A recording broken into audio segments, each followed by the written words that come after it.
What is education, and why is education important? Is it important? After all, what's the real purpose of getting educated about anything? We so frequently take education and the process for learning in general totally for granted. Not only that, but the ways in which we think. How we've gone about structuring our own consciousness itself has largely remained unchanged for a long, long time. So how do we literally change our minds? Can we reconfigure our own ways of thinking? And if so, how? Join Dr. Joseph Atman, the founder of one of the world's most revolutionary educational centers, Middletree, and award-winning broadcaster Tammy Trujillo for Educate Everyone and explore the mysteries of our own consciousness and the education we implement in order for it to be what it is. Our guest on this episode of Educate Everyone is Dr. Avagyan. Her passion and mission is to develop the visionary leaders that today's dynamic workplace demands. Her focus is on coaching new and transitioning leaders through their unique challenges, everything from mastering effective communication to thriving in diverse and inclusive environments. She helps them navigate the complexities of leadership development with ease. As a seasoned administrator of multi-million-dollar state and federal programs, Dr. Avagyan is known for her expertise in strategic planning, program and policy implementation, community engagement, and team building, which provides a solid foundation for her coaching and consulting practices. As the leader's thought partner, she offers more than guidance. She provides a partnership that supports organizations and individuals in optimizing practices for growth and leveraging evidence-based solutions to address performance gaps. Thank you so much for being here, Dr. Avagyan. We're really looking forward to talking to you today on Educate Everyone. Thank you for having me. I appreciate this opportunity. I am currently in my own practice as a leadership coach and consultant. I work and support new and transitioning leaders, especially in the field of education, K-12 education, with the goal of ensuring that in that new role, they have clarity of their vision, that they're able to establish a community, a collaborative community of support, and that we help them address those challenges around self-doubt, confidence, and especially around communication. So that's what I do. My background, I was in K-12 education and leadership for over 25 years. My last position before I left and started my own practice was overseeing programs and services in a school district of over 26,000 students. I oversaw all of the state and federal programs and ensuring services for the most underprivileged students in the community. So what got you into the work that you're currently doing now? What did you do to transition there? Or what was the impetus? So over the years in my roles, since I left the classroom, I was always in some type of a leadership role where I was supporting leaders at different capacities, different levels. And as I worked in that capacity, I realized what a gap we had in preparing leaders for the role of leading a team. Oftentimes, especially in education, what I observed was that we had great teachers, and then a leadership role would come up. They applied, they got the position. However, that gap from going from being a teacher of students to now leading a team of adults, that gap wasn't filled. And while, yes, we have administrative credentials and so on, that's not enough when you're actually standing in front of a team of 25, 30, 40, 100 adults.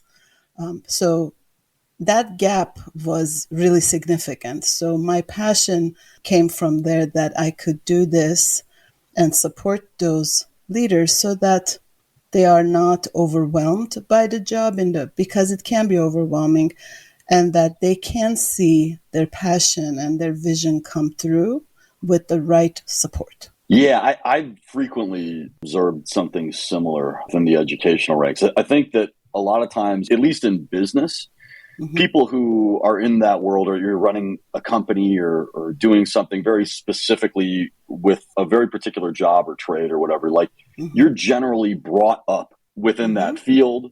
You're kind of groomed for it. So I used to work at the dean's office of one of the colleges at Hofstra University in New York. That was kind of my first exposure to some of the things that you're talking about, where we had these brilliant people who, once they got into administrative roles, they didn't really know exactly how to be an administrator. But of course, generally speaking, you're hiring from within, as you do with most companies, with most professions, right? You hire sort of from within. So it's kind of an interesting kind of paradox that, at least within education, you want somebody who is very familiar with your district, your school, your program, your university, whatever, right? But you also want that strong leader and administrator. So I think the work that you're doing is really important because there's not a lot of folks who get that kind of training. Again, I saw this a number of times while working in that office. And I've also experienced this with myself, to be honest with you, in running an organization where I'm the primary administrator, or had been for so long, where I have all this background in education, but no real business or administrative experience. I just saw time after time that you want to hire from within, you want to bring people up. But those folks who might have a familiarity with the educational background and side of things, just in general, don't have that capacity as an administrator, right? So, yeah. Absolutely. And I think while there are great benefits in hiring from within, that also creates a lot of challenges because suddenly, especially if you are within your own school or it's a smaller school district, you're suddenly leading your colleagues. Right. So that relationship that changes from being my friend, my next door teacher, to now you are someone that is reporting to me, there is a relationship in there that needs to change. And sometimes they really are not prepared for how to change that relationship. And that can create even greater challenges because then you have favoritism, then you have cliques, then you have this side, that side. You have issues with trust. You have issues with communication. So there is a challenge to that. And therefore, if the leader is not prepared on how to step out of the role of the next door teacher, the friend, the colleague, and step into the, I am now the leader of this community, this organization, that can create a challenge. I like to say that, if a leader is not prepared for leadership and for the responsibility and the privilege of leadership, two things tend to happen. They either become a pushover or they become a bully. So as a pushover, you're either giving in to, I'll just be everybody's friend so they like me, or you go to the other extreme of I become the bully because now I will use my power. It's a positional power that I will use to lead. So this is that's the tool that you have, right? Exactly. That's the only tool that you have. Almost your default. Yeah, both of them are default positions. So this is why in the work that I do with my clients, we bring in the emotional intelligence, because it's really through those skills, when they build that deep self-awareness, clarity of their own purpose, and they realign all of their actions and behaviors and their practice of being a leader to their core purpose and their vision, rather than to their ego or just being driven by people and personalities. Right. And so how do you extract that? Because, again, I think that the default is to just go back to your ego and go back to the things that are most familiar to you, the things that are almost most natural, even though in the circumstance we're talking about are not very beneficial frequently. So how do you train people out of that? And how do you give them those skills? That's a really good question. So one of the important things that we do is really do a lot of deep work around identifying their purpose. So you got the job. Why are you the leader? And then I ask them, why are you really the leader? Because sometimes they say the big common things about leadership where I'm about the kids and, I love doing this job. Those are some of the surface. But when we go deeper and we have that deeper conversation around what is it that you want as an outcome of your leadership? I often ask my clients, I will say, okay, imagine it's your retirement from this position and you're standing at the podium, at the stage, wherever you are, and you're going to talk about the influence that you had. What will you say? Because it's when we step forward and we look back at what we've accomplished is when we can really dig into what do we really want to accomplish. It's sort of like, I'm sure you've heard of people writing their own eulogy just as an experience. Right. Yeah. So it's really your eulogy of your leadership. Yeah. Right? What do you want your influence to really be? Because now we can work backwards from there. So if you want to be the one who created more leaders, what will that take? What will that take to create more leaders?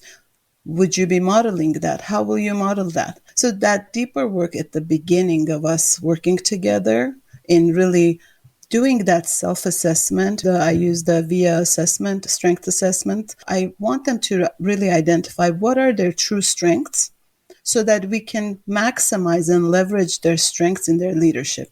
Because oftentimes, especially I work with many women in leadership, we often see them trying to mimic the traditional leadership models, which are often out of alignment with them.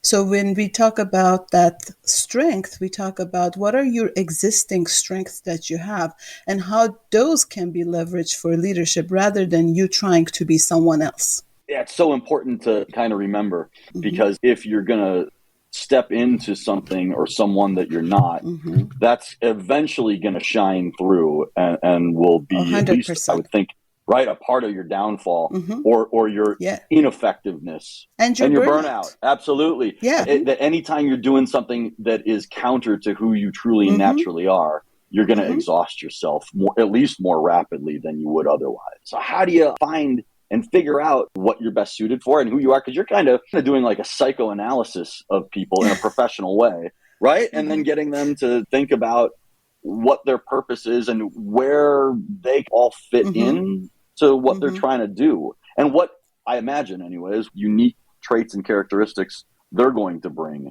to all of this. Correct. And what are they going to discover about themselves? And it's actually stuff that we talk about, at least at Middle Tree here, with what we want to bring and evoke out of our students is that we want to give them the kind of education that informs them not only about the world, but their place in it. So you're kind of doing something very similar professionally. Absolutely. Absolutely. And that's exactly what it's about. We all have a place and we all have a gift that we bring to this. And it's not a happenstance that someone steps up to leadership.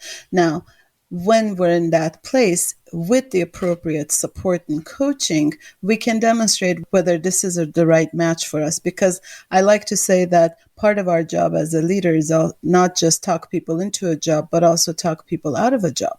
So sometimes it's a conversation around, is this really the right match? Is this what you truly want? Because sometimes people step up to things and they don't realize what it really is. Because again, as a classroom teacher, you often don't have the exposure to all that's involved in school principalship, partly because of the confidentiality, a lot of the things that we do. So you can't really go out and tell your teachers everything that you do as a principal, right? So when they step into it, they're like, oh, I didn't know that I had to deal with this. I will share this. When I became a school principal and I was appointed to a school overnight because there was a significant issue happening in there and the principal had been removed. And we had a really successful school after quite a lot of work. But one of the things I always said was that I don't really want to worry about the plumbing or the tree or the traffic or the yard duty. I really don't want to deal with those. However, as a school administrator, those were on top of my list. I had to address them because, right, the facilities are part of the job, right? Exactly. But those are the types of things. Like you may be an incredible instructional leader as a classroom teacher, but when you step out of the classroom, while instructional leadership should continue to be top of list, there's all these other things that you have not needed to be exposed to. In the classroom, you're protected often from the community issues where the principal handles those. Now you are the face of the school. You are answering to community. So those all take a lot of self-awareness, self-regulation. That's critical because every little thing that triggers you could become your demise. So how do you actually self-regulate? And how do you use your social awareness to make sure that you are clearly understanding what the needs are, whether it's the teachers, the students, the parents, the community, direct supervisors, and so on, before you are reacting. So you're responding clearly with understanding rather than constantly reacting to things that happen. So those are really important things that we work on. And emotional intelligence in this place, when it comes to leadership, is not just a soft skill. It is truly that foundational ability to be able to bring authentic leadership to a workplace, whatever capacity you're leading in. I like to say, even in your family, you bring emotional intelligence to the table, you're going to be better at parenting in communicating, with your children. So for our schools and our leaders here, I find that the more we work on this with my clients, the better they become as instructional leaders. Because in instructional leadership, now you're having to observe a teacher, you're giving feedback, you're having that hopefully constructive conversation with the teacher. So the clearer you are, the better you are at understanding where they are, the better you are at giving them the feedback and driving instruction forward. So then what are some of the ways and methods, and I'm going to take notes myself, of stepping into that leadership? And so like, what's the first thing that you do? I imagine you kind of have to diagnose somebody, you have to talk to them. I'm picturing it as this evaluative process, again, almost kind of like a psychoanalysis of someone about who they are, what makes them tick. But so what is the process to evaluating folks? And then what do you do to cultivate and create great leaders? So we always begin with self-assessment. And I have a self-assessment that I have created, and we look at the pillars of leadership that are part of my programs that I offer. And we look at where they stand on those pillars of leadership. Where do they stand currently? Then we talk about desired results and outcomes that they want, as I described, like what would you say at your retirement? What will people say about you? So then we start, based on that, we talk about, okay, if this is what you want your impact to be, now let's look at your role as a principal, as an instructional leader, as a community leader. Where is it that you want to work on in this year? And typically my clients, I have them for the length of the school year. So we look at, okay, by the end of the year at this time, what do you want to have accomplished? So we set very clear SMART goals together. And we typically set an instructional goal and we set a leadership goal.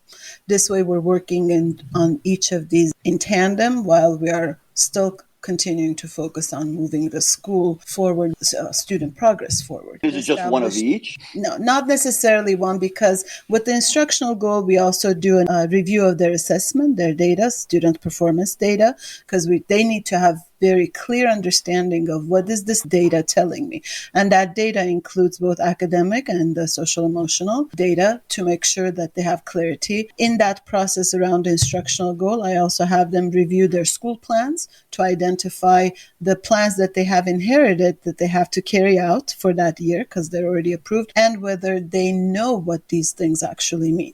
So we do a lot of that deep study so they have real good understanding. One thing I always tell them is that as a leader, you have to be fluent in your data. You have to be fluent in your programs.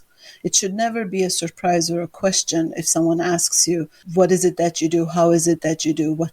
What does your intervention look like? So the goals that we write under instruction are around those.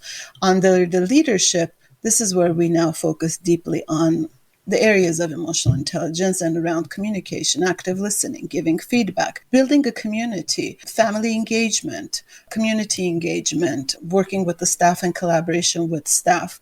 So we set goals within that. And then we take those goals and we prioritize them for the year. Which ones are the most important urgent ones now? Most of the time that relationship building is top of list for a new principal, new school leader. Sure. And that makes sense, right? Yeah. You have right? to, because without relationships, work well with others. Exactly. Everything comes down to relationships in almost any job that you're going to do, but especially in a leadership position. A lot of it comes down to relationships, and you can almost kind of end it there. If you're a good relationship builder, if you're good with people, and I think honestly, evaluating myself, who knew nothing about business, nothing about running an organization, nothing about doing anything on that side of things. I think that as many faults as I had in those areas, I think the one thing that carried me through particularly was that I was able to, that's one of my strengths, is I'm able to connect with people. It's my passion is to be able to connect with people and give people some sort of experience from our connection. And I get a lot out of that too. And so that energizes me. And that's what I always loved about my job, as it had in its previous manifestations. My job has changed so many times in the last decade plus, but leading an organization as a growing nonprofit, it's just always evolving. And I think that's probably something that you have to be mindful of too with leadership, is that your role is going to change over time in a lot of ways, right? But anyways, just back to your point, is it really does kind of come down to relationships. And if you can be good at building those, then that will go a long way. It might not ultimately carry the day, but it will certainly go a long way. And then I think if you're good at building relationships, you're good at getting other people to work with you and to be, if not even on your team, an evangelist for you or your cause or what it is that you're trying to do, right? So that's it. Yeah, so, absolutely. Absolutely. Because one thing that we often talk about with my clients is that, there's a lot that goes into a decision making, and to get the entire team, the entire school community to go with your decision, you are almost never going to have 100%. That's kind of a given. And I use the example of there's always a 10% plus or minus standard deviation. That's where we are with people who will still, no matter what you do, will probably not come on board with what you have.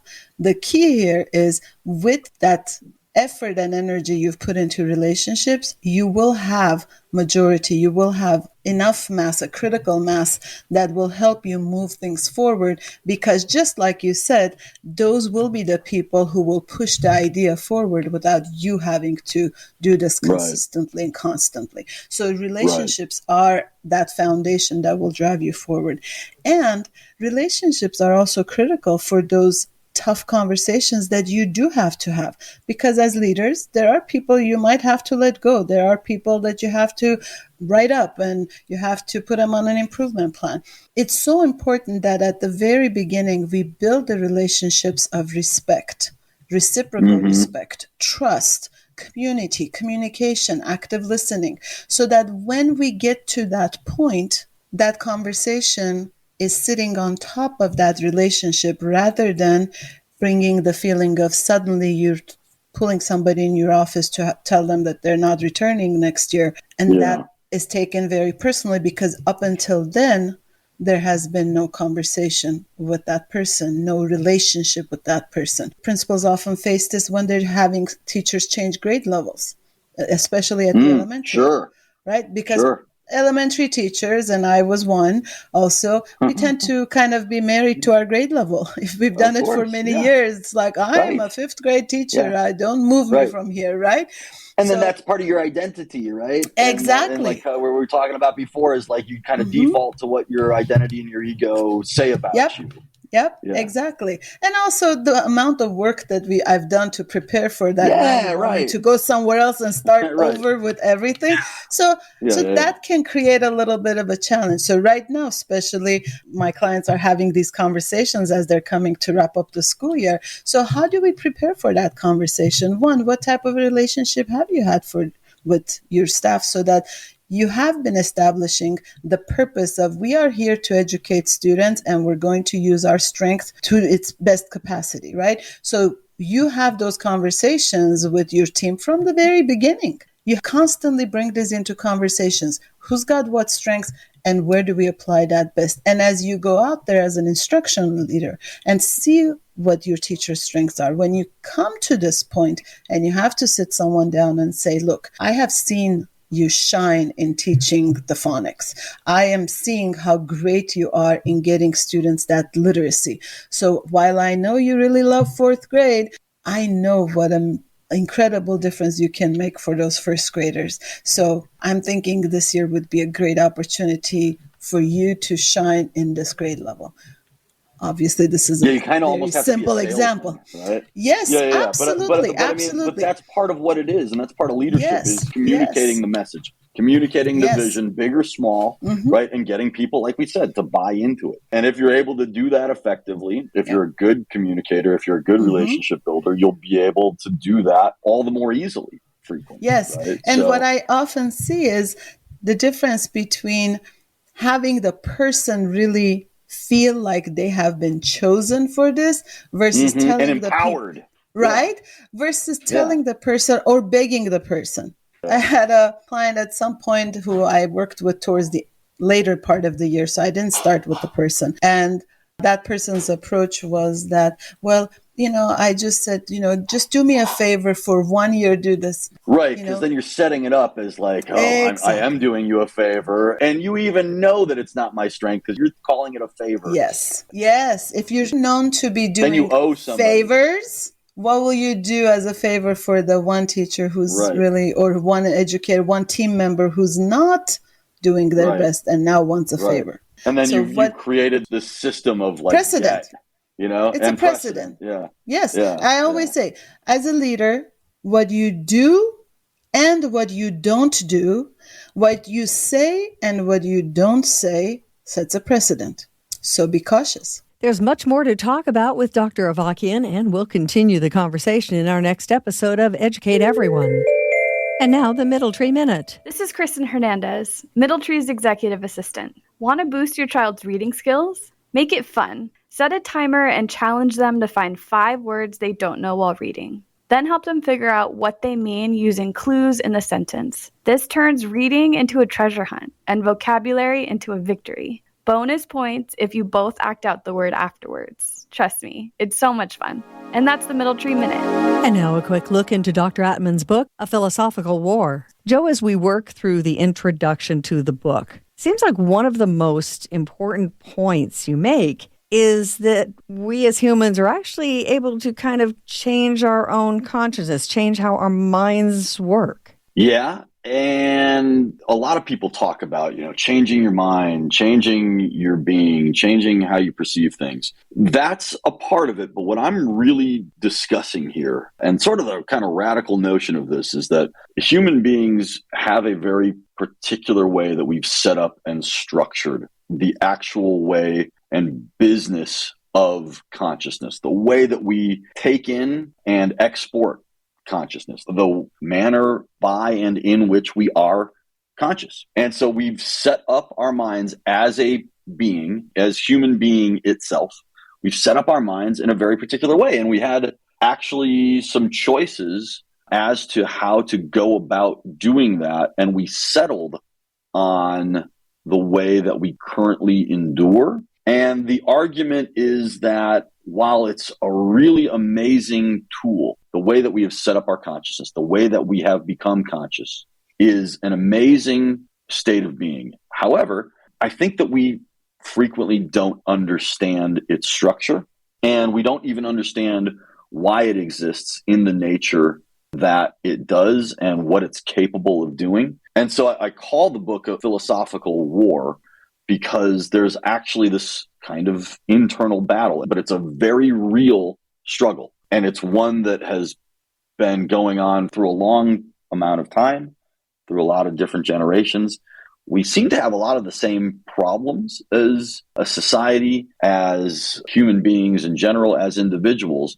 But through the years, they've just sort of taken on different manifestations, different ornamentation with the same underlying problem. And we've never really explored why that is. And so the argument is that a large part is because of the fact that we have decided to set up our consciousness in the way that we have. So we've got this like choiceless struggle that we only sort of know one way to be. And this book talks about, from a philosophical standpoint, what we are as human beings so far as a consciousness and what we can, in fact, morph into and become. Thank you for listening to Educate Everyone with Dr. Joseph Atman and Tammy Trujillo. Join us each week as we explore the inner workings of our own minds and the educational system which builds and supports it. Also, check out our website at middletree.org to see what opportunities Middletree's programs can offer you or your student. And join us on social media. If you have any questions you'd like Dr. Atman to answer, please leave them on a post or send us a message, and you may hear them answered on the next episode of Educate Everyone. Until then, thanks for tuning in.